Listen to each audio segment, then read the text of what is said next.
बिस्मिल्लाहिर्रहमानिर्रहीम, अस्सलाम वालेकुम। मैं हूं वफाक नज़ीर। अशराफिया के लिए मरात तनख्वाहदार तबके पर टैक्सेस की भरमार से भरपूर माली साल 2024-25 का IMF से तैयार शुदा बजट गुज़िश्ता रोज़ 1 जुलाई से नाफिजुल अमल हो चुका है।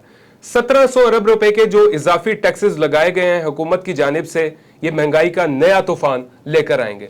शीर ख्वार बच्चे के दूध से लेकर इवन जो आम दूध का पैकेट है उसके ऊपर भी 18% GST आयद कर दिया गया। मोबाइल फोन्स की खरीदारी पर भी 18 से 25% का GST आयद कर दिया गया है, जबकि पेट्रोल, डीजल और हाई ऑक्टेन ऑयल पर फी लीटर जो लेवी है उसकी कीमत में भी 10 रुपए का इजाफा होने जा रहा है, जो कि पहले आप फी लीटर 60 रुपए अदा कर रहे थे। अब इसमें इजाफे के बाद अब फी लीटर पेट्रोल के पीछे या डीजल के पीछे आपको 70 रुपए फी लीटर उस पर टैक्स अदा करना पड़ेगा। बात की जाए लुब्रिकेंट ऑयल की तो उस पर आपको 5% फेडरल एक्साइज ड्यूटी भी लगा दी गई है जो कि अदा करनी पड़ेगी। सीमेंट की बात की जाए तो उस पर फेडरल एक्साइज ड्यूटी 2 रुपए से बढ़ाकर 4 रुपए कर दी गई है। बात की जाए बैनुल अक़वामी सफर की तो उस पर भी इजाफी टैक्सेस लगा दिए गए हैं 55 अरब रुपए के, यानी आप इंटरनेशनल टूर जब भी करेंगे तो उस पर आपको इजाफी टैक्सेस पे करना पड़ेंगे। नए बजट में तनख्वाहदार और गैर तनख्वाहदार कारोबारी तबके को 10% का इजाफी जो सरचार्ज है टैक्स की मद में वो अदा करना पड़ेगा।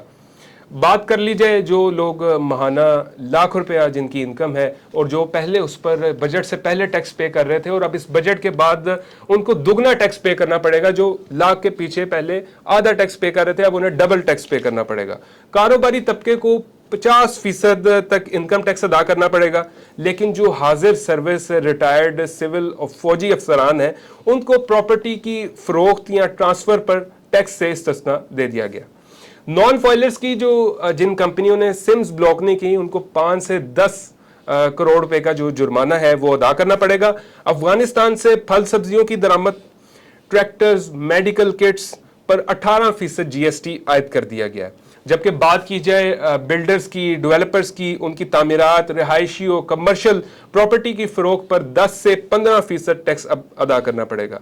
जो नॉन रेजिडेंट पाकिस्तानी है उनको मुख्तलिफ ट्रांजैक्शंस पर अब इजाफी टैक्सेस अदा करना पड़ेंगे। और जो नई पेंशन स्कीम है उसका भी इतलाक हो चुका है। होना तो ये चाहिए था कि हुकूमत उन लोगों को टैक्स नेट में शामिल करती जो टैक्स नेट से पहले ही राह फरार इख्तियार किए हुए हैं और किसी ना किसी तरीके से निज़ाम में कमज़ोरियों की वजह से वो टैक्स नेट से बच जाते हैं। लेकिन इसके बरक्स हुकूमत ने क्या किया है, उन लोगों पर टैक्स लगाया जो बेचारे पहले टैक्स नेट में थे, उन पर टैक्सेस की जो शरह है वो बढ़ा दी गई है। हुकूमत की मिसाल उस शख्स जैसी है जो ताकतवर को देखकर जो है वो सुलह कर लेती है या उससे मुफाहमत के खातिर जो है वो हाथ में ला लेती है, जबकि जो उसके सामने कमज़ोर शख्स होता है उस पर पूरी ताकत के साथ जो है वो चढ़ाई कर देती है, क्योंकि कमज़ोर शख्स ने आगे से रेजिस्ट तो करना नहीं होता। ये जो माफियाज हैं जो टैक्स से राह फरार इख्तियार किए हुए हैं ये असर और रसूख वाले हैं, इनमें इतनी सकत नहीं है कि ये उन पर टैक्सेस लगा सकें, इनके पास इतनी पावर नहीं है। तो ये सूरत हाल है जहाँ पर इस तरह का निज़ाम हो तो फिर उस मुल्क की इकॉनमी जो है वो कैसे स्ट्रगलिंग फेस में ना हो। बहरहाल ये बड़ा अनफॉर्चुनेट है पाकिस्तान के लिए। हुकूमत की जो लोग टैक्स पे नहीं कर रहे, मैं समझता हूँ कि इसकी भी जिम्मेदारी हुकूमत के ऊपर है। आखिर वो कैसे टैक्स पे करें जब उनका एतमाद ही बहाल नहीं है। जब उनको पता होगा कि यार हम अगर ये टैक्स पे कर रहे हैं इसके बदले हमें मेडिकल फ्री है, हमारे बच्चों की तालीम फ्री है, हमें फलानी फैसिलिटी गवर्नमेंट की तरफ से हासिल है, तो लोग खुशी के साथ टैक्स पे करेंगे। अच्छा चलो यार हमें इसके बदले ये मिल रहा है। लेकिन लोगों को पता भी नहीं है कि उनके टैक्स का पैसा कहाँ जाता है, कहाँ लग रहा है। भारी मिकदार तो हमारे जो टैक्सों की है वो सूद की अदायगियों में चली जाती है।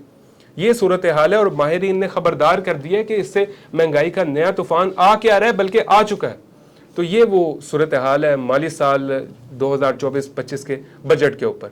मजीद इस तरह का कंटेंट देखने के लिए चैनल को सब्सक्राइब कर लें। अल्लाह हाफ़िज़।